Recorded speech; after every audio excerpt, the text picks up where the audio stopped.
chegamos à terceira e última parte deste nosso programa, onde estamos com os advogados da CMS Portugal, Patrick de Verbo, sócio-coordenador de Direito Fiscal, e Maria Figueiredo, of Counsel. Eu falava desta importância de ter uma política fiscal transparente. Há outro tema em relação à fiscalidade, que é a taxa global mínima de IRC. Em que medida é que está relacionado com o ISG ou com a sustentabilidade? Os temas estão correlacionados? Estão totalmente correlacionados.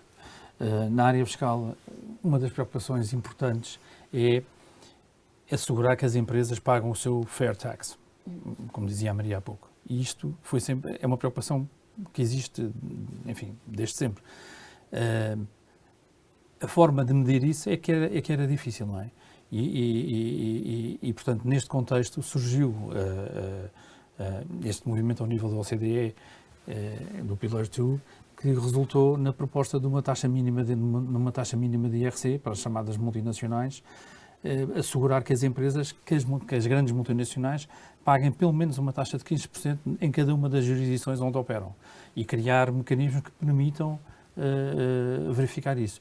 Porque no final da história, uma empresa, para poder ser considerada compliant de um ponto de vista fiscal ou tendo uma política fiscal que é transparente e que é compliant com este novo enquadramento, na prática vai-se traduzir quanto é que paga de imposto. É a questão mais, no final da história, é a questão mais importante, é quanto é que cada grande empresa paga de imposto. E a preocupação de estabelecer uma taxa mínima mundial foi uma forma, aliás, como dizia a Maria há pouco, foi uma forma de criar um level playing field.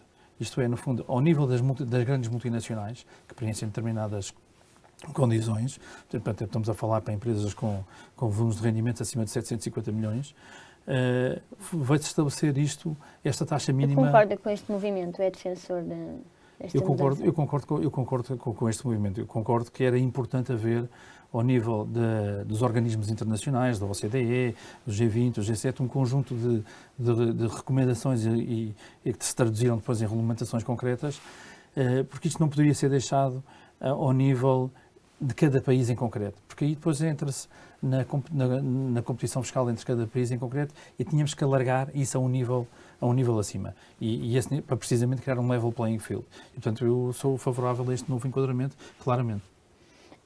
Falamos em enquadramento global, é inegável que estamos num contexto ainda de pandemia ou de endemia, numa guerra na Europa. Como é que, e faz sentido neste momento implementar medidas desta natureza, à parte aquelas que são obrigatórias naturalmente, mas as empresas terem esta necessidade de implementar medidas relacionadas com a sustentabilidade, num contexto em que se calhar as preocupações podem ser outras? Pergunto-lhe. É algo que nós temos debatido muito internamente e vinha, aliás, os dois falámos especificamente sobre a evolução deste contexto. O facto das empresas estarem num contexto em que há um estudo publicado há relativamente pouco tempo, creio eu, pela BCG, que mostra que os níveis de confiança dos consumidores nos CEOs das empresas são maiores hoje em dia do que nos governos, por exemplo. E, portanto, há aqui uma responsabilidade empresarial que lhe é dada pelo contexto em que vivemos e que podemos até mostrar em casos específicos que tem sido uma tendência crescente. Essa responsabilidade traz uma maior também necessidade das empresas serem transparentes e de assegurarem não só a sustentabilidade, acho que indo para além da sustentabilidade, assegurarem que se preocupam com o impacto, que é um tema que está muito relacionado com esta questão da sustentabilidade, é a medição do impacto, não só financeiro, obviamente, mas social, ambiental, que as atuações das empresas têm na comunidade que as rodeia e no mundo. E, portanto, esta tendência, este contexto vai fazendo crescentemente sentido, mesmo no contexto em que vivemos, precisamente por causa desta responsabilidade da comunidade empresarial, de, em conjunto com os governos, em linha com os SDGs da ONU, que determinam que é necessária realmente cooperação e uma parceria entre todos para que se alcance um futuro sustentável, faz sentido realmente falar de responsabilidade das empresas no disclosure e na medição dos seus impactos no mundo que as rodeia. Fazer sentido e para a prática são coisas diferentes. Qual é a sua opinião em relação a esta necessidade premente ou não de instituir estas medidas agora? Não, eu, aliás, pegando naquilo que a Maria estava a dizer e focando nas empresas, aquilo que tem sido o movimento das empresas portanto, respondendo no tema da pergunta, referiu o tema do conflito que estamos a viver, a reação das empresas tem sido uma surpresa. A forma como as empresas, de sua iniciativa própria, têm aderido a um conjunto de medidas que no passado não se verificou, não é? Mostra a preocupação das empresas em pactuarem o seu comportamento empresarial ou não deixarem o seu comportamento empresarial poder ser associado a práticas com as quais não estão de acordo. Mesmo que tenham impactos financeiros. Mesmo que tenham impacto financeiro. Okay. Portanto, eu acho que nós estamos a assistir neste conflito a uma iniciativa, de sua própria iniciativa, por parte das grandes empresas a nível mundial, que não assistimos no passado.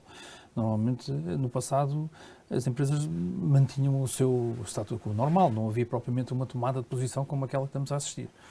E eu acho que isso tem sido um movimento espontâneo e acho que isto se enquadra neste movimento mais global que estamos a assistir do ISG em todas as... É como se fosse um conflito geopolítico, um conflito geopolítico, mas mais político, e as empresas não se envolviam e agora querem fazer parte desse protesto.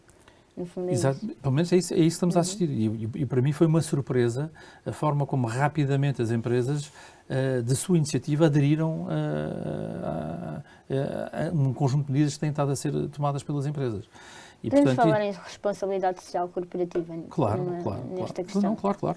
Eu acho que hoje em dia há aqui uma coisa que é engraçada, que é aqui há uns tempos atrás, há uns tempos valentes, nos anos 70, 80, a maior parte do valor das empresas cotadas americanas era com base em ativos fixos tangíveis. Hoje em dia, a maior parte do valor das empresas americanas e das empresas a nível mundial cotadas é refletido por ativos fixos intangíveis. E nesse intangível, cada vez mais, o tema reputacional é um tema fundamental. E, portanto, as empresas perceberam que é fundamental a forma como gerem a sua imagem, a sua reputação no mercado. E isso passa também por assumirem responsabilidades onde antes não assumiam. Têm que ir a jogo em matérias que antes não iam a jogo, deixavam mais para a esfera pública. E isso, no fundo, liga com aquilo que a Maria estava a dizer, que é, nessa sondagem ou nesse estudo, parece que as pessoas confiavam mais no CEO das empresas do que propriamente no chefe de Estado que são eleitos, não é? Ou alguns são eleitos. E, portanto, eu acho que as empresas tomaram consciência da importância da gestão da sua reputação, que não basta operarem e venderem um determinado produto, é importante também contribuírem, na medida da sua importância, contribuírem para que determinado tipo de comportamentos e práticas não sejam permitidos. E isso temos estado a assistir de uma forma... Há aqui outro tópico também, além do reputacional, que é o retorno financeiro, ou seja, a implementar estas práticas poderá não haver retorno financeiro, mas à partida é para isso que trabalham. No caso particular do vosso escritório, os dados que existem em relação, pelo menos ao Reino Unido, é que até 2025, 15% da faturação advirá dos negócios relacionados com ESG. Não sei se têm os dados para Portugal, se tem algum tipo de objetivo ou trabalhos nesse sentido, mas tendo em conta que também faltam 3 anos e que devem falar com os vossos colegas, o que é que estão a fazer até lá?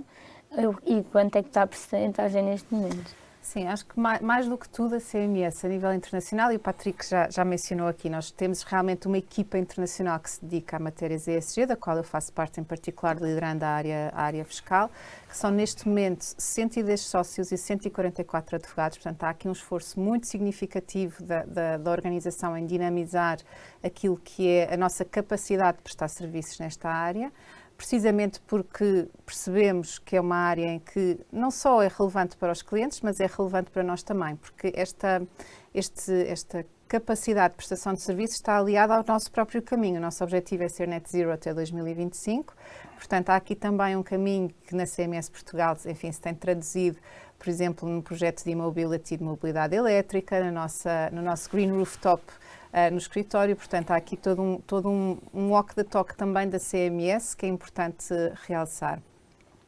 Portanto, nós estamos preocupados em em conjunto com a estrutura internacional e aqui na CMS Portugal, fazer as duas coisas em paralelo. Ter o nosso próprio caminho de sustentabilidade, no qual já temos dado passos significativos, não só em termos ambientais, mas como também em termos sociais, com estes projetos que mencionei, o e-mobility, o Going Digital e a criação de um Green Rooftop, que além da questão carbónica também tem questões de saúde mental das próprias pessoas que trabalham na CMS, que promove aqui uma ligação à natureza durante o ambiente de trabalho. E, por outro lado, este caminho também que implica uma maior capacidade interna na prestação de serviços é uma decorrência do nosso impacto na sociedade que nos rodeia. Ao sermos capazes, como o Patrick dizia há pouco, de acompanhar as mudanças de contexto e no papel de advogado e de conselheiro dos nossos clientes, saber também mudar. tem que estar fazer um trabalho interno. E também fazer o trabalho interno, é uma questão do walk the talk, mas efetivamente promover até a questão de fazer com que os nossos clientes percebam esta mudança de paradigma quando ainda não Eu aí acrescentaria que o nosso papel como advogado aí é essencial, porque muitas vezes nós temos que... A nossa função é assessorar os clientes. E muitas vezes essa função de assessorar os clientes passa pela necessidade de lhes dizer que não podem ir por aí, têm que ir por aqui. Exato. E isso é, porventura, o maior legado que nós, enquanto advogados, podemos deixar nesta matéria, que é precisamente assessorar os clientes, mas indo ao ponto de dizer não podem ir por aí, têm que começar a ir por aqui. Muito obrigada aos dois. Chegamos ao fim do nosso tempo. O Falar Direito regressa na próxima semana com mais temas e novos convidados. Até lá, continua a acompanhar diariamente e ao minuto as notícias nas nossas redes sociais e no site do Jornal Económico.